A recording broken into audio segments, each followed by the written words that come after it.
Defund. And really excited to share with you all, uplift some really powerful work that's happening in the city around Defund MPD campaigns, and share about some beautiful community organizing that's happening. I'm going to share a little bit more about the program here in a second, but in terms of some tech notes, we're going to be keeping everyone muted today for the duration of the briefing for the next hour. And we do encourage you to be communicating with each other through the chat, and I'll give further instructions about the Q&A portion of our program and how we will facilitate that part. And most of all, I'm just really grateful that you all are joining us, because clearly 2020 is a historical moment. We are in a moment of profound reckonings, of moral choices, of courageous opportunity. And we're glad that you are coming closer to us and coming closer to the organizing that is happening at this moment, that's going to be part of the systemic transformation that we need. I'm going to be your host and MC today, and to take us through the different parts of the program. But before we actually get started, I want to share a little bit more about Diversity Fund.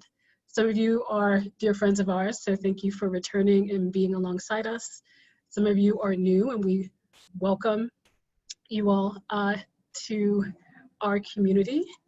And Diversity Fund really is committed to grant making along racial justice, and we really want to invest in the financial and social capital infrastructure of social justice in DC. And we really are committed to funding the work that is led and rooted by communities of color, which is why we're centering today on Defund MPD campaigns and related work, and why we started off with some BYP100 music. And for us, it's really important to support these communities that are trying to help us realize justice and spark solutions and organize against oppression of all kinds at all intersections to create that long-term systemic change that we need. And it's remarkable that Diversity Fund organized its Board of Instigators in July 2011. So we're coming near the 10-year mark of Diversity Fund, and we're even more committed to making sure that the capital and infrastructure resources continue to get funneled into leadership of communities of color in the city.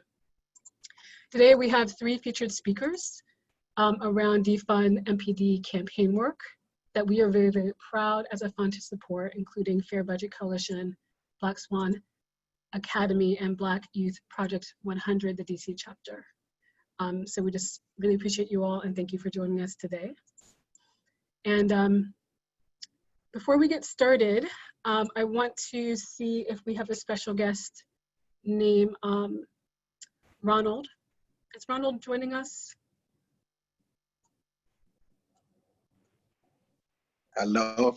Yes, I'm Hey, here. Ronald. Thank you for joining us. Ronald is from Voices Unbarred, and we're going to enjoy a short performance from you before we get started with our speakers. Thank you so much. Thank you for having me. Hello, everyone. I'm Ronald. This is an excerpt from Dear America, Disconnect Between Perception and Truth, written by Voices Unbarred, participants from Cohort 32 and me. Dear America, why is your greatest strength also your greatest weakness? Dear America, why do a few people have control over the lives of many? Dear America, what does a paying customer looks like? When did we learn to stereotype others? Dear America, why is our response, what's wrong with him, rather than what happened to him? Dear America, when did violence become the way we solve our problems? Why can't we talk to each other? Listen, why can't we respect each other? Dear America, when did we learn to hate? When did we learn to make distinctions between each other? Who is worthy of respect and dignity and who isn't? I am a returning citizen. I am not an ex-felon. I am the father of 2 beautiful daughters and 1 handsome son.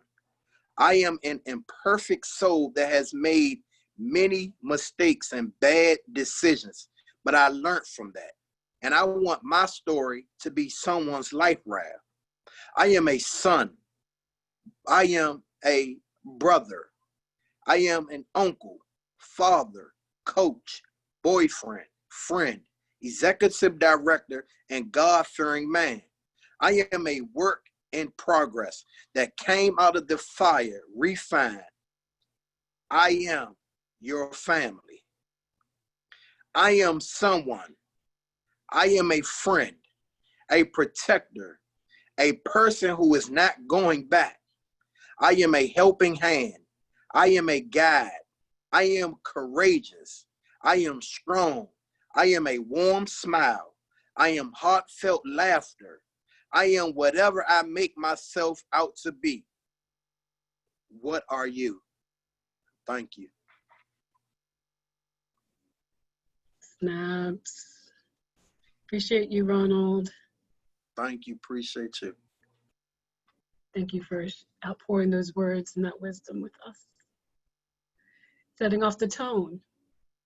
So from here, we're going to shift to learning more about some additional work that is happening in DC around Defund MPD campaigns. And I have the pleasure of starting our panel here with Stephanie from the Fair Budget Coalition. She's going to be sharing more about the work of the organization and go from there. Thank you. I sent to you my presentation. I'm not sure if that can be pulled up. Thanks. All right. Sorry, it does say Budget 101. That's not actually what I'm going to be doing with y'all today. But just to give a little bit of context, my name is Stephanie, come from the Fair Budget Coalition. We are a advocacy organization who thinks that, particularly in DC, but also nationwide, that the budget can be a tool for liberation. For far too long, it's been a tool for oppression. And so we've been doing the work around the budget for quite a while, a little bit over 25 years. And so we have, and you can move to the next page, sorry. You know, we are over 60 members. That is our little mini staff right there. And we also have our constituent leadership program. And that's kind of been one of the main ways that we've been trying to bring directly impacted folk into conversations that have mostly been white, mostly have been upper class, when the policies are actually directly impacting folks who are Black, folks who are poor, folks who are queer, but they're never in the room when these decisions are being made about them. You can move to the next slide. And so, you know, one of the things we do is we engage community members on the budget. And so this is just a few of the folks, and as you'll see, if you read their signs, a lot of people are talking about they don't want their tax dollars being used on the police. And not all these photos are from this year. Some are even back 2 or 3 years. And so this isn't a new conversation. It is one that community members have been having when they think about how we prioritize our budget. You can move to the next slide. So taking it back a little bit to our budget, about 60% is local funding. And so that means that that comes from the taxes we as DC residents are paying. Each and every one of us, no matter if you're an undocumented immigrant, if you are somebody who works in the informal economy, we all pay taxes. So that's our money. Next slide. And so what has gotten a lot of attention this year is how we're spending our money. And it's been really beautiful to see people who haven't really engaged the budget before start talking about it. So if you look at this chart, the first 2 things that it looks like we're spending a huge amount of money on is education and on health. And so just as like a little asterisk, that health is mostly Medicaid. So when we think about things like the DBH cut that happened this year, that is actually really impactful because that's not coming from this huge long orange chart. But if we actually look, the next highest thing we're spending money on is the police. And look at it compared to something like housing. When you looked at those signs people put up, that is one of the #1 things DC residents are asking for, and we're spending less than half than what we do on the police, and that's a problem. You can go to the next slide. So it really is a matter of priorities. I'm not sure how clear those are for you, but those are Fair Budget's FY21 priorities, and you'll see that is actually what was funded. So those bar graphs, that's what we asked for. That's what community members know is needed, what policy experts know is needed. And for the most part, you will see there's a lot of space. There's a lot of room for growth.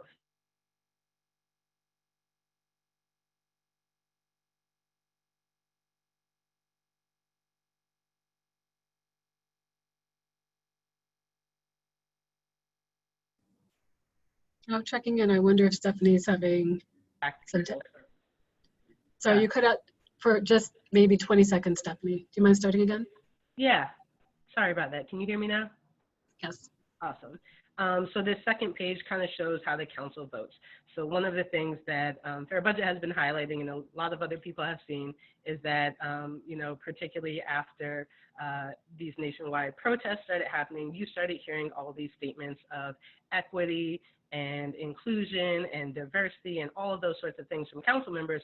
But then when you start to look at how they're voting, in this chart, you will see there was an amendment that was put forward that would have added a small tax to the wealthiest folks in DC and been able to then move that money to priorities that specifically are for low income people. And that's something that council members were not able to support. We also see that same sort of thing when it comes to defunding MPD, right? So the council members were, you know, love to have these conversations about equity, but they were not able to make major moves from MPD's budget. You can move to the next slide.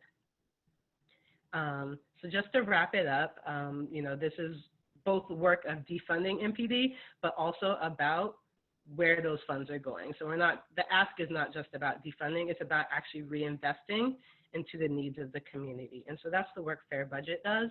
You can learn more about our work at fairbudget.org. FY21 has this current budget season. You can support our work, bit.ly/supportfpc, and you can get updates about our work, sign on to our listserv at bit.ly/FBC updates. And I think that Tia has those links and can share them out as well. Thanks, y'all. Thank you, Stephanie.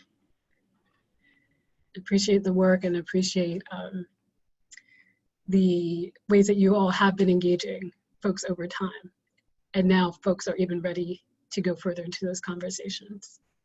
So next I have the pleasure of presenting Samantha, who's representing Black Swan Academy, a longtime funded organization by DC Fund. And Samantha is actually going to be starting off with a video for their presentation. Thank you so much. And I think, Tia, if you're able to play it, perfect. Keep our people out of jail. Bill, Bill. Black futures keep our people out of jail. Bill, black futures keep our people out of jail. Bill, Bill. Black futures keep our people out of jail. Bill, black futures keep our people out of jail. Bill, Bill. Black futures keep our people out of jail. Bill, black futures keep our people out of jail. Bill, black futures keep our people out of jail. Bill, black futures keep our people out of jail.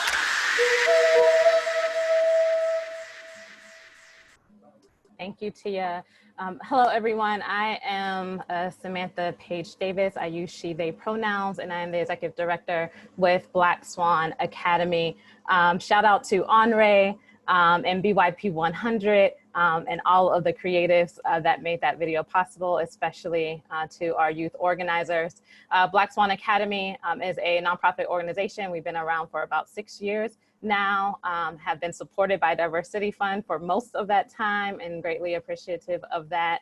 And we ensure that Black youth have a seat at the decision-making table, that Black youth have the tools and the opportunities they need to create change in their communities. We absolutely believe that when we invest in and pour in our young people, when we support them with accessing the tools and those opportunities, that we will be able to live in the new world that we envision from their leadership. And so we are doing just that and have been doing that. One of the main ways is through supporting a completely youth-led agenda called the Black Youth Agenda. For the past 3 years, young people have been calling on City Council to love us, don't harm us. And what that Black Youth Agenda is calling for is a divestment in all things that cause harm or criminalize Black youth, as well as an investment in all those things that we know create a safer, healthier, more equitable environment, both in our schools and in our communities. And so during this time, we have this time of uprising and this movement, we have doubled down on our demand, and we have been calling for police-free schools. So I'm sharing slides with you, and I'm not going to go over all of them, but just to quickly define police-free schools. Police-free schools means the dismantling of school policing infrastructure, the culture, the practices.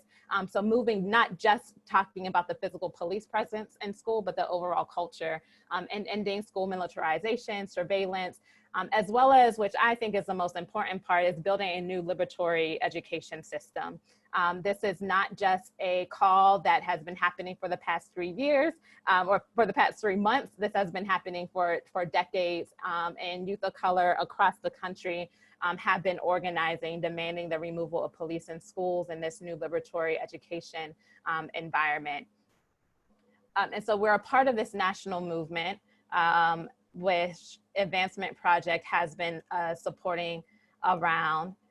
And a part of this movement, and when we talk about the dismantling of the police infrastructure, the biggest part for Black Swan Academy is this divest and invest piece, right? The divestment of the $34 million that we are paying to criminalize and police our young people, and the investment in those resources and experts that we know truly address the trauma that our young people are holding, the poverty that our young people are living in, and all of the various social and emotional needs that our young people need and deserve.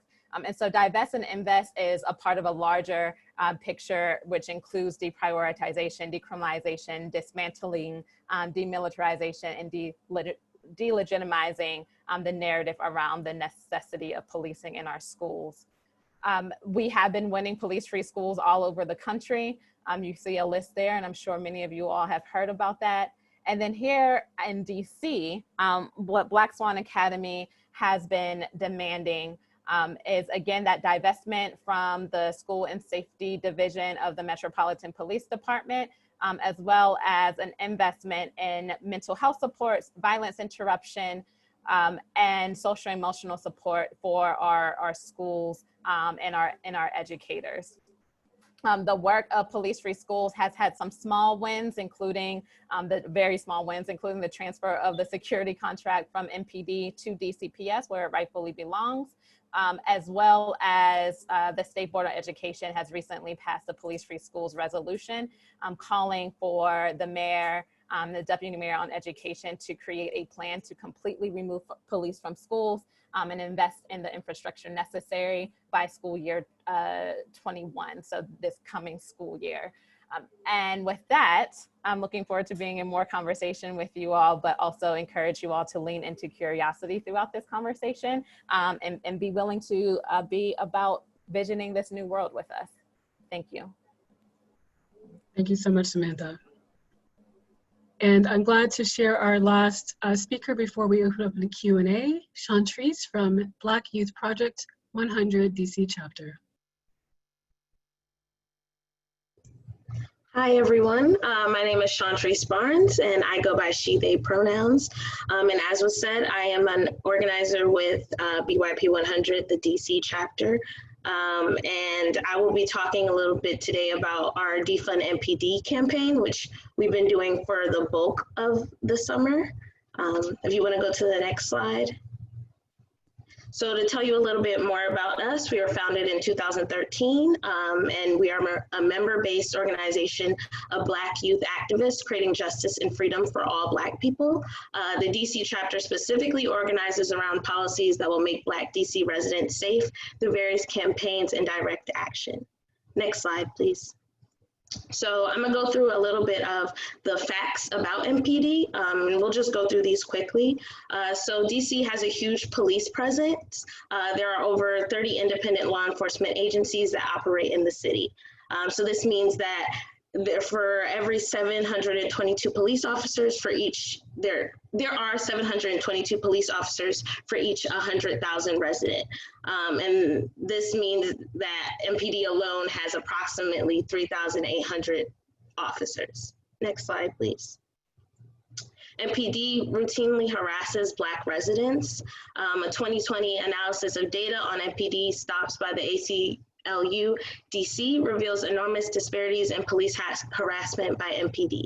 During a 6-month period between July and December 2019, Black people, despite making up only 46.5% of the DC population, composed 72% of the people stopped and searched by MPD. So this shows a large disparity within MPD and how they treat Black DC residents. Next slide, please. DC's jails disproportionately cages people who are Black, disabled, and experiencing mental illnesses. So these are some statistics that really reflect how Black people with disabilities are the main ones targeted under MPD. Next slide, please.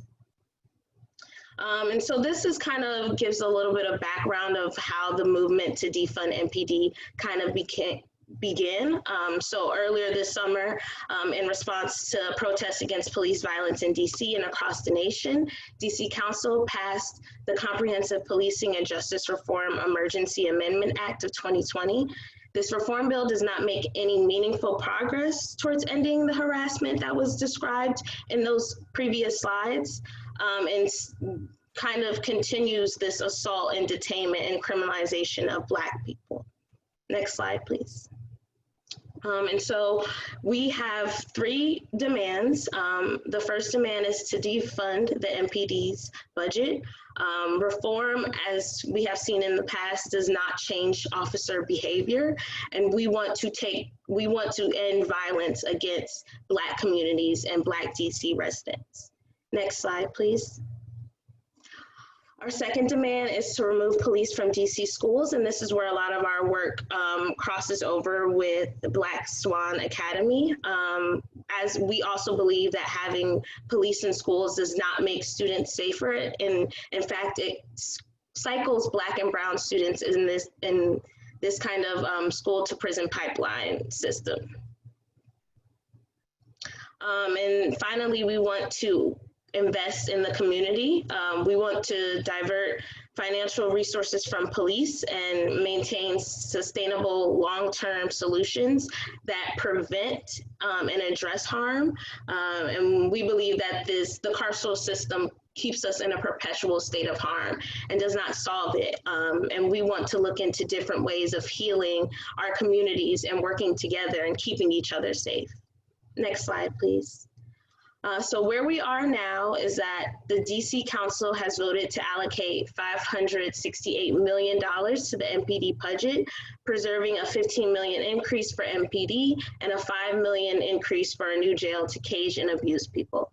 Although this is lower than the increase that was initially proposed by Mayor Browser, it's still adding money to the approved budget. And so these measures do not change anything for residents. And so therefore, we want to continue to advocate to defund MPD and invest in communities. The BYP100 DC Chapter will specifically continue campaign work for Decrim Now, She Safe, We Safe, and no new jails as we push for a future without police or prisons. Next slide. And these are just some ways that you can connect with us. As was stated in the chat and in previous presentations, these will all be given to you in an email. And it's just ways that you can connect with us and work in our no new jails and Decrim Now DC campaigns. And yeah, text those numbers. Thank you, everyone. Thank you so much, Chantrice, for sharing about BYP100's DC Chapter's work. And now we're actually going to be shifting to Q&A. And this is going to be an opportunity to engage in a conversation with our speakers about the work that they're involved with. So what we're going to ask folks to do is to continue to stay on mute. And if you have something that you would like to contribute to the conversation, whether that's a question or a curiosity, as Samantha invited you into, please go ahead and add it to the chat. And Tia, our very masterful tech person today, will help me summarize the different comments and questions, and then we'll feed it into our panel. But to get us started, I actually want to open up a question to our panelists. And the question is this. So in light of the killing of George Floyd, which has brought police violence back into the forefront of national attention, it was interesting to hear a theme in your presentations that each of your organizations has been calling for the divestment of police for some time, much longer than the last 3 months. So my question is, like, can you help us understand why defunding MPD is an important strategy, especially compared to some other strategies? And I welcome any of the panelists just to come on in and we can be in conversation. Sure.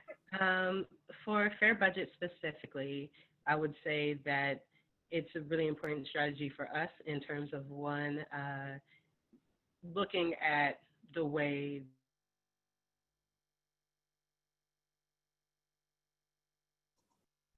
Oh, I'm sorry, Stephanie, you were dropped out of my own hearing. So we might come back to you. Samantha, do you want to pick up? Yeah, sure. So for us, defunding MPD is necessary, and removing police from schools is necessary for multiple reasons. So one, I will say that for Black Swan Academy, even when we were calling for, heavily calling for and centering the investments of mental health supports, centering the investments and equitable resources, time and time again, as I'm sure many of you will attest, we were met with the answer that there's simply not enough money, right? We have to pick and choose, and we can't do all things. And yet we continually see this increasing of the police budget, this increasing of police force in schools, in our communities, and a divestment and a defund of our schools in our communities. And so part of this work of defunding MPD is like shifting that narrative. If you are saying that there is not money, but yet you continue to pour money into our policing, then we need to redirect those funds that you're able to find to police and harm and criminalize our people, and reallocate those into investing in our dignity and our humanity. I think the other thing that's important to mention here is a context of like reform versus abolition. And in order for us to get to a liberated state of being for all people, it is necessary for us to dismantle those systems that are associated with carceral systems, that are associated with the historical criminalization of Black people in this country, and police is one of those systems. Jails and prisons are one of those systems. And so it is a very much like long-term vision of us being free. And this is a necessary step to getting to that point. Thank you, Samantha. Stephanie, we can come back to you and see if technology is cooperating. Sure, my apologies. My internet is very spotty. Yeah, so I think, just to repeat what Samantha said, it really is about priorities. When we have a mayor who wants to paint Black Lives Matter on the street, but refuses to divest from policing, when she's telling businesses to call the police on people who are not wearing masks, it's a very different vision of what we believe Black residents, really all residents in DC, deserve. When we look every year at the fight we have for funding for housing, for funding for food, for funding for language access, it's a huge imbalance, and it is really telling about where the city is putting their priorities, where elected officials are prioritizing on our behalf with our money, and that's a problem. I hear that, Stephanie. And Chantrice? Just in agreement with everything that was said, and also just saying that BYP100, specifically in our campaigns such as She Safe, We Safe, and Decrim Now. Decrim Now focuses on decriminalizing sex work, and She Safe, We Safe focuses on how we can have transformative justice as a response to gender-based violence. And both of those kind of show a reflection of moving away from the carceral system, because the carceral system gives individual responsibility to systematic problems. Instead of understanding the things that these people are going through, we instead imprison them and hurt them and do horrible things to them, instead of looking at a larger system where these people are harmed all throughout their lifetimes before they even reach jail. So understanding how we can stop that perpetual system of harm and move away from carceral thinking and actually keeping each other safe, and keeping our community safe. Thanks, y'all. We're getting to root causes here. And one theme that's emerging from the chat is about collaboration and partnership. So organically, we got to see the overlap among some of y'all's work, and knowing that you all have been, like your organizations have been working toward these issues for a long time.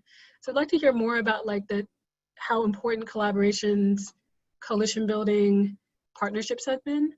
And there's one specific question about whether you see any opportunities in working closely with faith communities in this work.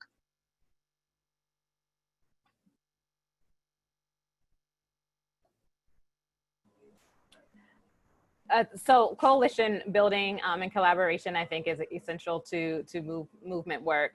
Black Swan Academy has been in collaboration with every group represented on this panel, and many of folk who are on this call. And that's key to this, whether or not we can sustain this movement. Opportunities to collaborate as other people of color include reaching out and seeing in what ways you can support the work of the Defund MPD Coalition, support the work of Fair Budget Coalition. DC Jobs with Justice is doing a lot of work around this as well, and how you can tap into those spaces.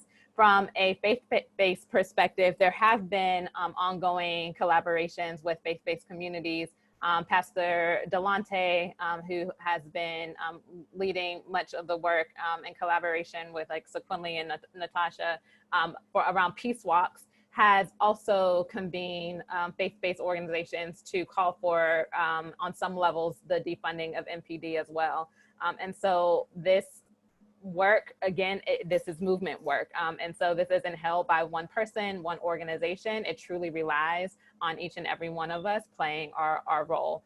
And so, yeah, I think the more people who speak up and speak out, as long as they are doing that under the trust and investment of Black organizers, coming into that space is extremely helpful. Thank you, Samantha.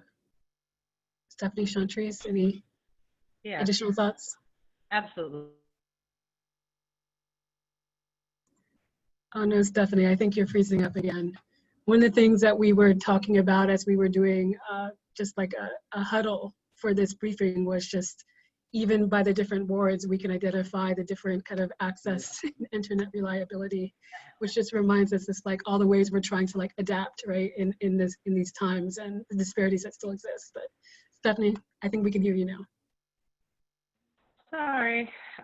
Yes. As a coalition, we rely on our members, and I think we oftentimes talk about our organizational members as they carry a lot of weight, but we have our individual members, our constituents, and we can't do this work without them. I think, oftentimes I present at things like this, and it always feels like a little bit uncomfortable to be like, I'm not the expert, but literally, all the issues we work on, I'm not the expert because we have folks who are directly impacted who are the experts in their experience. We have people who work in these fields. And so the more people who work with us, the better work we're able to do.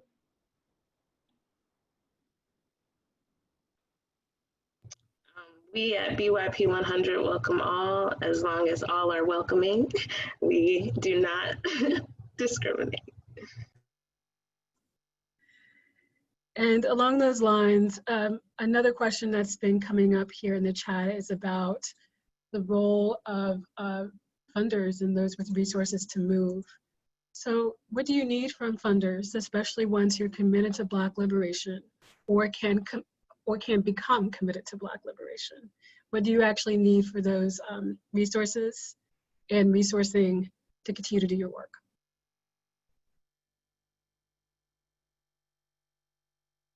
And maybe we can start backward from where we've been going. Chantrice, do you have additional thoughts about additional resources that can support you all doing this work in the long term? Yeah, so full transparency, I am a new organizer with BYP100, and so I'm still learning about kind of the things that we need in the org. But I will say the one thing that just popped up in my head when that question came is just money. Money talks, and like as many resources as you can give, like we need money to get technology, to make flyers, to compensate some of the people in our organization that are working around the clock on a lot of these campaigns. And so just being able to have that kind of steady flow of cash that we can reach into and delve out as we need, I feel like that's probably at the top of BYP100's list. Thank you. Okay. Yeah, absolutely. We are a very small organization like Black Swan, like BYP100. And, you know, if anybody has been reading about funding Black-led, particularly Black women-led nonprofits, oftentimes miss out on some of these really large grant opportunities. So whether it's just bringing us into the room to get these opportunities, you know, we're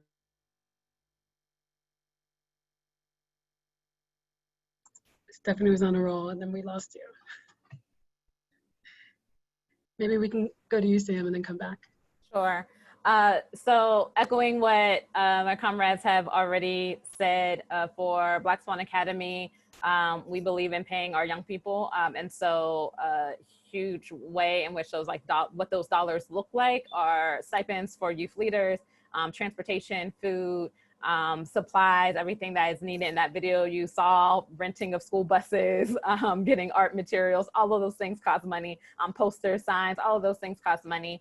But other things that funders can do who might already be committed to this work, or are already funding work like this, it's some things around the operations that I feel have been really helpful in this moment. So the ability to move dollars quickly and get them in the hands of organizations are extremely helpful. So rapid response dollars, making sure your applications are as streamlined as possible.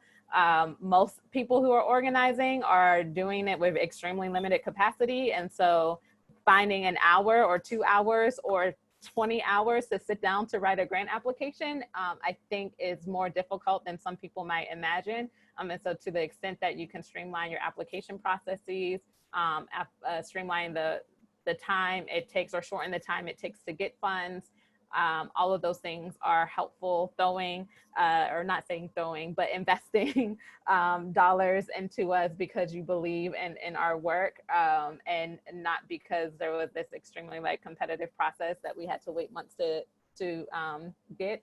All of those things are really helpful to ensure that the work continues. And a number of folk on this call have been a part of making that happen. And I think Diversity Fund is a good example of what that looks like.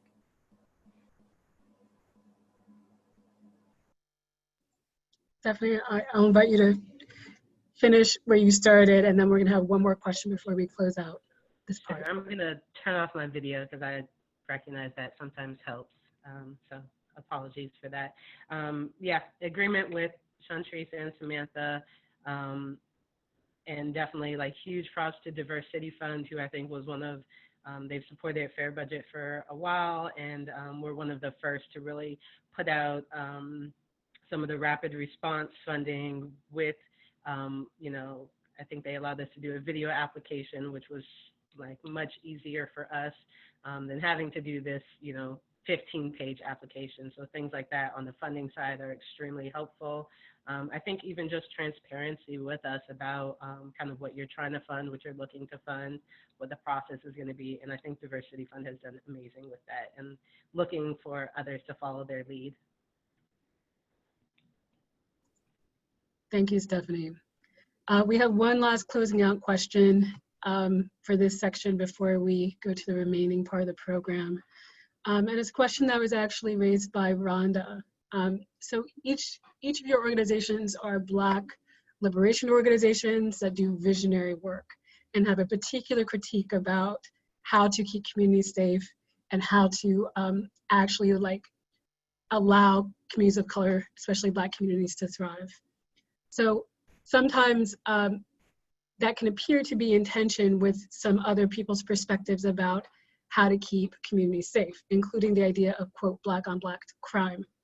So I will invite you all to kind of close out, not necessarily addressing that particular idea of Black on Black crime, which comes from a very particular political perspective, but try to, you know, in the spirit of continuing to help bring people along in your visionary work, if there's any kind of closing out words about why it's important to think about divestment as opposed to, and what that does for Black communities and what it does for all of our communities, and why that strategy continues to be one that you all will move forward.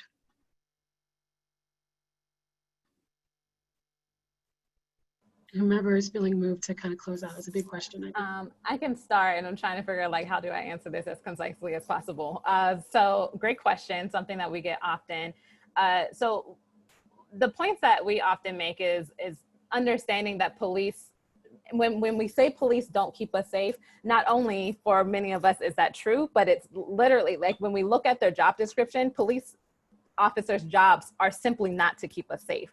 Their jobs are to respond and to react to crime, not to prevent crime from happening in the first place.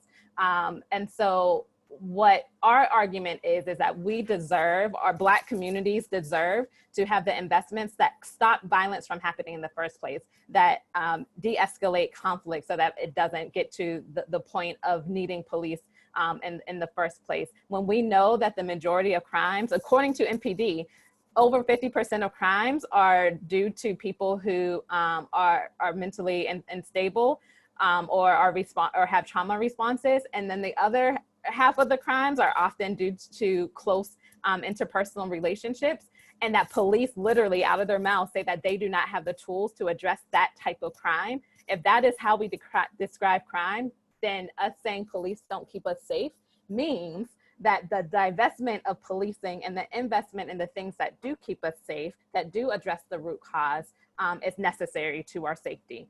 And also, I will argue that, just to talk about Black on Black crime really quickly, is one, is not a thing, and two, that the same organizers who are in the streets doing mutual aid, the same organizers who are in the streets calling for defund MPD are also the same organizers who are with families when they lose their loved ones, are also the same organizers who are doing rallies and vigils and supporting families who have lost impacted people. And so there seems to be this narrative that these are all different people, and in reality it's not, and all of us are doing this work together because we believe that, again, Black communities deserve true safety, and all forms of violence, whether it's interpersonal or systemic, is a part of that work. Thank you, Samantha. I think you summarized that really well. And Chantrice and Stephanie, do you have any quick additions to build off of Samantha's words? I just quickly wanted to talk about the Black queer feminist lens that BYP100 works from, because I'm getting questions about that. And it works into that whole looking at systemic things rather than at the individual, because with the Black queer feminist lens, we are looking at the most marginalized of our communities and understanding the ways in which they are harmed in order to address systemic harm, and how can we move about and move away from the carceral system, and address ways that the most marginalized of our communities face violence. So yeah, BYP 100 looks at the investing in communities and divesting from police through a Black feminist queer lens. Thank you so much. And I know that's true for Black Swan Academy, and I can imagine that's true for Fair Budget Coalition. So you all share that perspective together. Stephanie, do you want to close us out? Yeah, just echoing both what Samantha and Chantry said. I think that when we kind of look at the spectrum of harm, there are so many other people who are involved that don't have the type of funding that police do. Mental health counselors, violence interrupters who the mayor tried to cut this year. There are numerous ways we could be investing in, and I think that some people are scared and are uncomfortable and don't know how to envision a future that looks different from what we currently have. But it is possible, and you know, it takes all of us to be able and willing to fight for that future that looks different.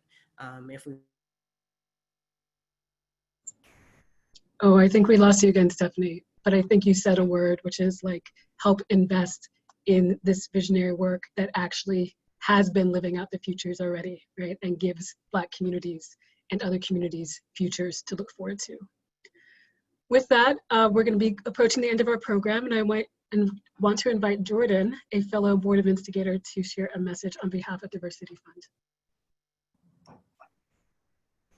Good afternoon, good morning, depending on where you're coming from. My name is Jordan Curry Carter. I use he, him pronouns. Very grateful for you all joining us today. As Rochelle mentioned at the outset of our programming this afternoon, Diversity Fund has been around almost 10 years, and we've continued to evolve over that time. In our first 8 years, members of the community serving on participatory grant-making teams each spring and fall distributed a little over $1 million total to grassroots organizations led by Black, Indigenous, and people of color. In this 9th year, community members will distribute over $900,000 to organizations in the midst of the COVID-19 pandemic and uprisings in response to state-sanctioned violence. Trusting relationships we've built with community, donors, and foundations over the years have allowed us to pivot over the last several months. We have always centered community members who have expertise on where strategic investment should be made. In April, we were able to work with 8 community members to distribute $154,000 to grantees via a COVID-19 rapid response round. And since then, new opportunities to support social justice have unfolded because of our ability to be responsive in the moment. Today, you heard about the $80,000 that was provided to support the Defund MPD work. Today you heard from 3 of those grantees: Fair Budget Coalition, Black Swan Academy, and BYP100. Additionally, we have a special opportunity this summer through funding from the Open Society Foundation to fund DC-based organizations and groups engaged in COVID-19 response work, led by and serving justice-involved individuals, returning citizens, and their families. The grant-making team is composed of 7 community members, 4 of which are returning citizens, and that will decide where to allocate $150,000 this August. Lastly, Diversity Fund has worked to increase our influence with other funders. For example, DC Fund co-convened the Resourcing Radical Justice Group, which has allowed us to push ourselves and one another on trust-based giving and on centering Blackness.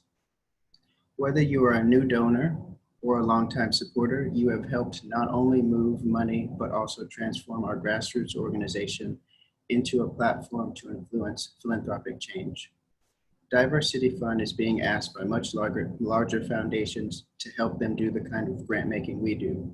Community-led grant making to power building organizations led by Black, Indigenous, and people of color. We've become a conduit for even more resources going to the community organizers, artists, healers, youth, and advocates of our city that wouldn't have happened without sustained and generous support from you and from kindred spirits. This year has shined a bright light on the longstanding racial inequities that result from racism as a system of power that permeates every aspect of our society and serves as a reminder that transformative change is required. Like you, like the grantees we collaborate with, we share a vision of a just DC in which people of the global majority flourish and Black and brown communities lead the way to creating a sustainable and equitable society. We are grateful for your support thus far and hope that you will continue to partner with us in this movement. With that, I just wanted to say, for more information, feel free to connect with Ruby Coles as well as Tia Watkins. And I know that their information was dropped into the chat. And with that, I'll pass it back to Rochelle. Thank you so much, Jordan. So if you're not funding these groups directly, please continue to support us in funding them. And we really rely on your individual contributions to allow this work to continue. Finally, I want to close this out with another performance from Ronald. Thank you so much for being here today and learning about this work and your willingness to support this work. So Ronald, we'll let you close us out. Sounds great. Thank you again, everyone. In excerpt from the return, a collaborative and interactive exploration of reentry, written by Voices Unbarred, participants from cohort 31. Dear America, on a sunny or rainy day, the people of our country are here to say, what is it that we all strive for? How is it that we have gone astray? Let's treat one another with dignity and respect. Let's give people who have made their mistakes the space they need to get back into their communities. Let's forgive people and have compassion for one another. Let's all acknowledge our own place in this world without judgment. Because at the end of the day, whether rain or shine, God's work will be done in each one of us, by each one of us, and for each one of us. Today, working together towards my goals. This task never ends. Now is the time to start. My time to begin. Although not easy now, it's better than before. I have to keep pushing. I have to do more. I won't lie down nor drown in sorrow. In the long run, it's all for tomorrow. Isn't it? That's what they say. If it's going to be tomorrow, I must start today. Thank you all. Thank you, Ronald, for that word to close us out. Thank you, Samantha, Chantrice, and Stephanie for sharing about the work of your organizations. We are so proud to support the work that you all do. And thank you all for joining us today. We hope you leave inspired and moved to deepen your commitment to racial justice in this way. Thanks for joining us for this briefing today. And I'll have Tia close us out with some more BYP100 music. Please follow up on these organizations and the opportunity to give to DC Fund. Thank you.